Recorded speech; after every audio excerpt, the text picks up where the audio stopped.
नमस्कार बच्चों, आज की क्लास में आप सभी का स्वागत है। हमने पिछली क्लास में सेंटेंस ऑफ डिफिनीशन यानी definition of sentence and kinds of sentence सीख चुके हैं।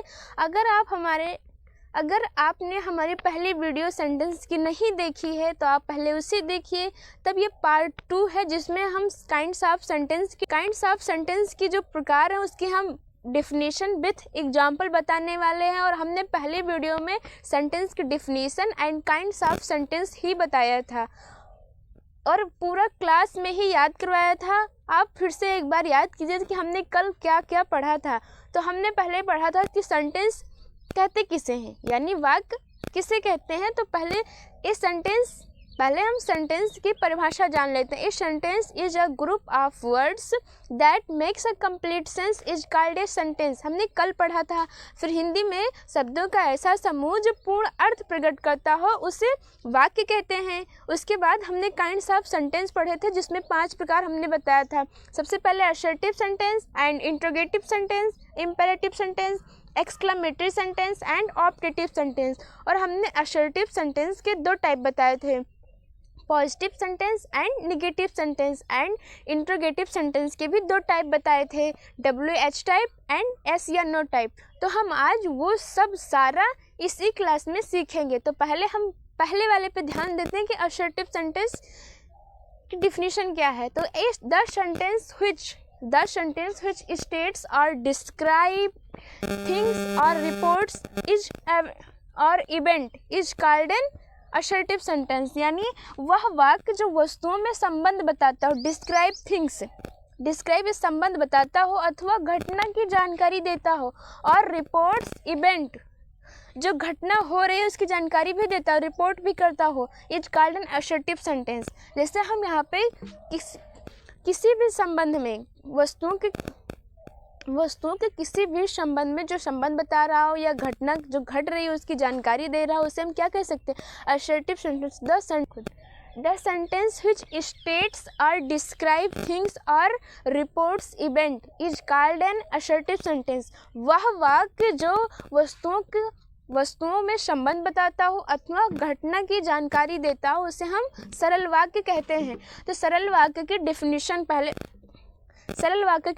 कंप्लीट हो गई। अब हम इसका एग्जाम्पल देते हैं, एग्जाम्पल के थ्रू मतलब हम लर्न करने की कोशिश करते हैं। तो मैंने यहाँ पे लिखा है Raunak is a good boy, Raunak एक अच्छा लड़का है। Divyansh is a bad boy, Divyansh एक बुरा लड़का है। Vivek is a good player, Vivek अच्छा खेलता है। Ankit is a good player, Ankit अच्छा खेलता है। And Chhotu is a not good player, Chhotu अच्छा नहीं खेलता है। They are not good player, वे अच्छा नहीं खेलते हैं। यू आर द बेस्ट, तुम सबसे अच्छे हो, यू आर द बेस्ट। ये जो हमने अभी ढेर सारे एग्जाम्पल बताए हैं, एग्जाम्पल्स के थ्रू आप सारे सेंटेंस क्लियर कर सकते हैं। अब हम असर्टिव सेंटेंस के जो वो दोनों पार्ट था, यानी पॉजिटिव सेंटेंस यानी अफर्मेटिव एंड नेगेटिव सेंटेंस जो वाला पार्ट था, हम उसे थोड़ी देर बाद सीखते हैं। अब हम देखते हैं इंट्रोगेटिव सेंटेंस। इंट्रोगेटिव सेंटेंस को हिंदी में क्या कहते हैं ये आप बताएंगे। अब हम सीखते हैं इंट्रोगेटिव सेंटेंस यानी प्रश्नवाचक वाक्य किसे कहते हैं। तो a sentence that ask a question is called N interrogative sentence. A sentence that ask a question, वह वाक्य जिसमें कोई प्रश्न पूछा जाता हो उसे प्रश्नवाचक वाक्य कहते हैं। हम एग्जाम्पल के थ्रू बहुत आसानी से किसी भी डिफिनेशन को लर्न कर सकते हैं एंड आसानी से समझ सकते हैं। तो यहाँ पे what are you doing in the field, तुम इस खेत में क्या कर रहे हो। And what is your name, तुम्हारा क्या नाम है। यहाँ पे कोई प्रश्न पूछा जा रहा है ना, कि हमने आपसे पूछा what is your name, what are you doing, तुम क्या कर रहे हो। What is your father name या हाउ आर यू, तुम कैसे हो। हम यहाँ पे क्वेश्चन ही पूछ रहे हैं आपसे और आप जवाब देंगे। और इस बात का विशेष ध्यान रखें कि जब भी इंट्रोगेटिव सेंटेंस होगा तो ये प्रश्नवाचक चिन्ह है। जैसे अभी आगे हम पढ़ेंगे एक्सक्लेमेटरी, उसमें भी एक्सक्लेमेटरी का चिन्ह होता है। इसमें भी इंट्रोगेटिव सेंटेंस में जहाँ हम व्हाट, विच, वाई, हाउ का प्रयोग करते हैं वहाँ पे लास्ट में यानी सेंटेंस के अंत में प्रश्नवाचक चिन्ह जरूर लगाते हैं। इंट्रोगेटिव सेंटेंस का चिन्ह ये है और एक्सक्लेमेटरी का चिन्ह ऐसे रहता है, ऐसे करके ऐसे बिंदी। वो एक्सक्लेमेटरी का चिन्ह होगा जो अभी हम आगे देखेंगे। अब इंट्रोगेटिव के डेफिनेशन आपको याद हो गई। इंट्रोगेटिव के हमने 2 पार्ट बताए थे, कौन कौन से, यस या no type and WH type. तो हम पहले देखते हैं दूसरा सेंटेंस, फिर उसे बाद में देखते हैं। यहाँ पे हम देखते हैं जो इम्पेरेटिव सेंटेंस को हिंदी में क्या कहते हैं। तो इम्पेरेटिव सेंटेंस को पहले हम हिंदी में कहते हैं आज्ञावाचक वाक्य, और इसकी डेफिनेशन है जो ज़्यादा बड़ी नहीं है, आपको याद हो जाएगी और आप हमारे साथ याद करने की कोशिश कीजिए तो आपको जरूर। इस sentence which has some command, request, advice और सजेशन, ये रहा suggestion, is called an imperative sentence. यानी जिस शब्दों में या जिस वाक्यों में विनती, आज्ञा, सलाह या सुझाव आदि के भाव प्रकट हो रहे हों उसे हम आज्ञावाचक वाक्य कहते हैं। जैसे हमने एग्जाम्पल दिया, ओपन द डोर या close the window, bring a glass of water, एक गिलास पानी लाओ, डोंट मेक अ नॉइज, शोर मत मचाओ, डोंट टेल अ लाई, झूठ मत बोलो। ये सब क्या, ये इम्पेरेटिव सेंटेंस है। अब हम सीखते हैं इसके आगे ऑप्टेटिव सेंटेंस। और हाँ, मेरा आपसे फिर से एक क्वेश्चन है कि आप बताएं ऑप्टेटिव सेंटेंस को हिंदी में क्या कहते हैं।